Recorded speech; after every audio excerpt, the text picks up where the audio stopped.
Hey guys, the EVO 2020 lineup was revealed, and I thought I'd give some quick impressions of it just to keep this channel a little alive.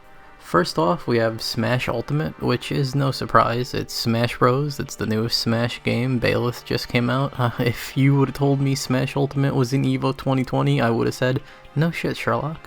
Next up, we have Dragon Ball FighterZ. Again, big surprise. Dragon Ball FighterZ gets another year. Hopefully we get another season of DLC. Then the other obvious choice is Street Fighter V. EVO without Street Fighter would be like peanut butter sandwiches without peanut butter. Then Tekken 7, or Leroy Smith 7. Again, one of the other obvious choices, and probably the last one. Yeah, it's Tekken. I would say Tekken should be in every EVO, at least for the 3D fighting game representation, so I'm happy that it's back. But now we have the 4 games that are kind of wildcard picks, and I'll start off with Grand Blue Fantasy. Replacing BlazBlue Cross Tag Battle, Grand Blue Fantasy is a game that's coming out in a couple days, I think, in Japan, and then like next month in America, which is really weird. They really don't do stuff like that anymore, so I was surprised to see that Grand Blue didn't get a simultaneous release. Of course, it's a game that hasn't come out yet, so we don't know how good it's going to be. It's always a gamble. The same thing happened with BB Tag back when it was first announced, and I'm for and against putting games that aren't out yet in EVO, because for one, it builds up hype for the game, but for two, if the game ends up being like bad, or one character is overpowered and it's the entire character in like top 8, it's not great. So it's kind of like a mix 50-50 feeling for me. Anyway, next up we have Soul Calibur 6.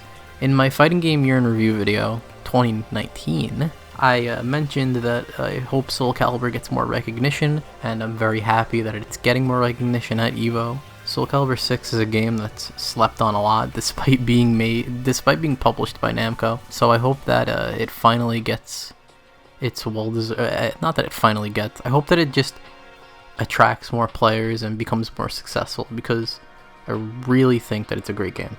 Next up we have Under Night In-Birth. I'm not really surprised that this is back. I kinda had a feeling it would be, but I'm very happy that it is, because I think its community deserves it.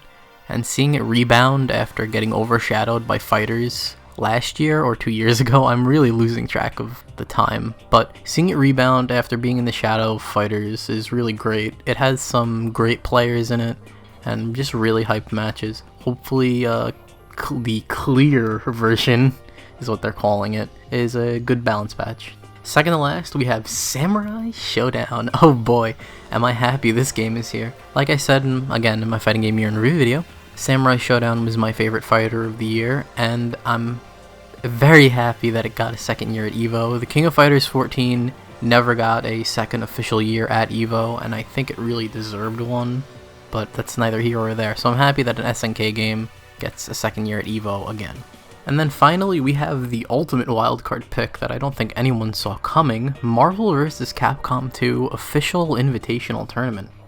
This is something that I think could be really cool if executed well. A while ago, they held that one Marvel 2 event, Yipes held it. I don't remember the name of it, but it was a very good event. They streamed it. I think it was probably one of the best FGC events I've seen in a while.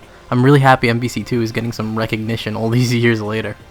Like I said, it's an invitational tournament. There's only going to be 8 spots. 4 of the spots are already occupied with, I believe, Justin Wong, Sanford, Kelly, and then I forget the other 2. They escape my mind right now. I'm never really like a Marvel player, but I respect its history, and I'm excited to see Marvel on the big stage again.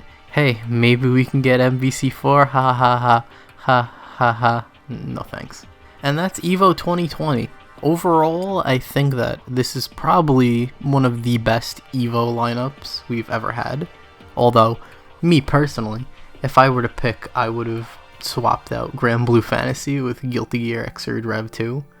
Or maybe Under Night, honestly, because Strive comes out at the end of this year, and after that, people aren't really going to be playing Rev 2. They're going to be playing Strive, so I was kind of... I knew it wasn't going to get in, but it would have been nice to have like one last hurrah for Xrd, you know, because I really do enjoy Xrd.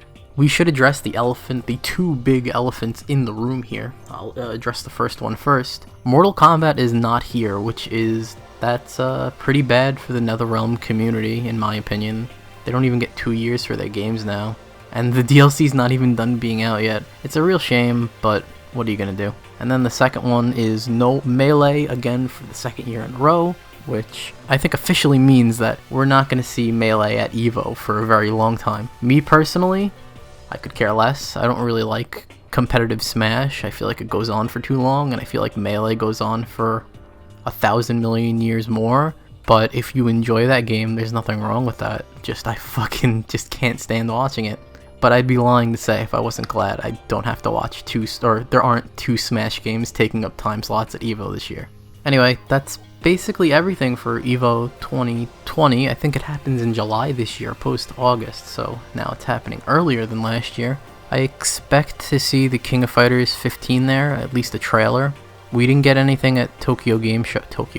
We didn't get anything at EVO Japan. We got the Samurai Showdown Season 2 characters, but I don't want the we knew that was happening already.